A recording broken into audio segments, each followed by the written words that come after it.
कहानी रजाई में पाद मारने वाला भाई। सर्दियों की कड़क ठंड पड़ रही थी। पूरा गांव कोहरे की चादर में लिपटा हुआ था।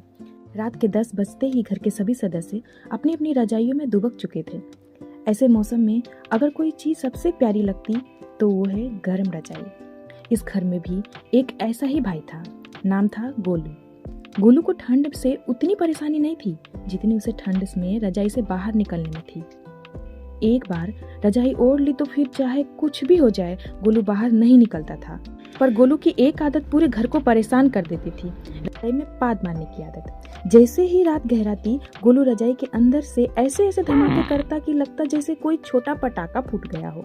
और ऊपर से वो बदबू, अरे बाप रे, ऐसा लगता मानो किसी ने सरसों का खेत जला दिया हो। उसकी छोटी बहन पिंकी चीख उठती, अम्मा गोलू भैया फिर से शुरू हो गए। नाक पर पल्लू रखकर कहती, हे भगवान, ये लड़का तो हमें जीते जी मार डालेगा।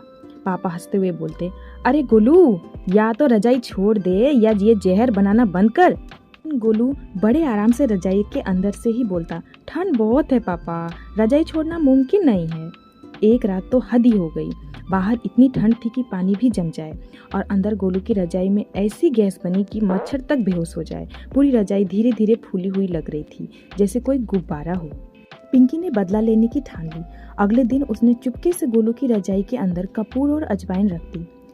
रात को जैसे ही गोलू ने हरकत की, अंदर ऐसा मिश्रण बना कि गोलू खुद ही उछलकर बैठ गया। अरे ये क्या जहर है, गोलू चिल्लाया। पूरे घर में हंसी गूंज गई। पहली बार गोलू खुद रजाई छोड़कर बाहर आया। ठंड से कांपते हुए बोला, आज समझ आया जो दूसरों को झेलना पड़ता है। उस दिन के बाद गोलू सुधर गया।